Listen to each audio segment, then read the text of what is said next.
नमस्कार साथियों, स्वागत है आपका ज्ञानवाणी चैनल में। आज हम लोग देखेंगे यूपी टेट जूनियर लेवल 6 से 8 टेट की परीक्षा होती है, उसका एग्जाम का पैटर्न क्या होता है, कौन से विषय कितने नंबर के आते हैं। तो चलिए शुरू करते हैं। उससे पहले चैनल को सब्सक्राइब कर दीजिए। तो देखिए, यहाँ पे ये हमने चार्ट बनाया हुआ है।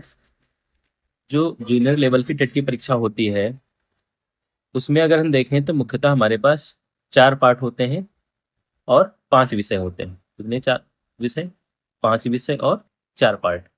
सबसे पहला पार्ट वही हमारा बाल मनोविज्ञान। सबसे पहला पार्ट क्या है हमारा? बाल मनोविज्ञान। बाल मनोविज्ञान के जो प्रश्नों की संख्या होगी वो होगी 30, और जो नंबर होंगे इसके वो भी होंगे 30। तो बाल मनोविज्ञान के प्रश्नों की संख्या कितनी होगी? 30।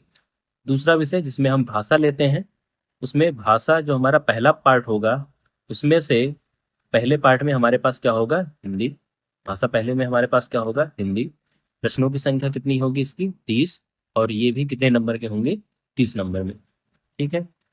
तीसरे में हमारे पास जो भाषा का दूसरा पार्ट आता है, उसमें हमारे पास 3 ऑप्शन है। एक हमारे पास है संस्कृत, दूसरा है अंग्रेजी, तीसरा है उर्दू। या तो हम संस्कृत लें, या तो अंग्रेजी लें, या तो उर्दू लें। हम अपनी इच्छा अनुसार तीनों में से कोई भी भाषा चुन सकते हैं। जो हम फॉर्म में भरेंगे वही विषय हम पेपर में भी अटेम्प्ट करेंगे। ठीक है। तो भाषा 2 में हमारे पास क्या है? संस्कृत, या तो अंग्रेजी या तो उर्दू। तीनों के कितने प्रश्न रहेंगे? 30-30 प्रश्न। अगर हमें संस्कृत लेना है तो हम संस्कृत के 30 प्रश्न करेंगे, अगर हमें अंग्रेजी लेना है तो हम अंग्रेजी के 30 प्रश्न करेंगे। और ये भी कितने नंबर के होते हैं? 30 नंबर के। ठीक है। तो 3 पार्ट हमारे हो गए। एक हो गया हमारा बाल मनोविज्ञान, 30 प्रश्न, 30 नंबर। दूसरा हो गया हिंदी, 30 प्रश्न, 30 नंबर। तीसरा संस्कृत या अंग्रेजी या उर्दू, ये भी हमारे 30 प्रश्न और 30 नंबर के। चौथा पार्ट हमारे पास होता है 2। एक होता है साइंस साइड और दूसरा होता है आर्ट साइड। ठीक, ये 2 पार्ट में होता है। पहले पार्ट में हमारे पास है गणित और विज्ञान। जो साइंस साइड के स्टूडेंट हैं या जिन्हें गणित और विज्ञान लेना है, वो गणित के साथ कौन सा पेपर देंगे? विज्ञान। उन्हें फॉर्म भरते समय गणित और विज्ञान अर्थात साइंस साइड चुनना होगा। तो गणित और विज्ञान के कुल प्रश्नों की संख्या कितनी होगी? 60। दोनों प्रश्न सामान्यतः कितने कितने नंबर के होंगे? कितने कितने प्रश्न होंगे? 30-30 प्रश्न। 30 प्रश्न आपको मिलेंगे गणित के और 30 प्रश्न आपको मिलेंगे विज्ञान के। तो टोटल गणित और विज्ञान मिला के प्रश्नों की संख्या कितनी होगी? 60। और ये कुल कितने नंबर के होंगे? 60 नंबर के होंगे। जिन्हें गणित और विज्ञान नहीं लेना है, वो फॉर्म में कौन सा विषय चुनेंगे? वो चुनेंगे सामाजिक विज्ञान। गणित और विज्ञान न लेने वाले कौन सा विषय चुनेंगे? सामाजिक विज्ञान। और सामाजिक विज्ञान के जो कुल प्रश्नों की संख्या होगी वो होगी 60।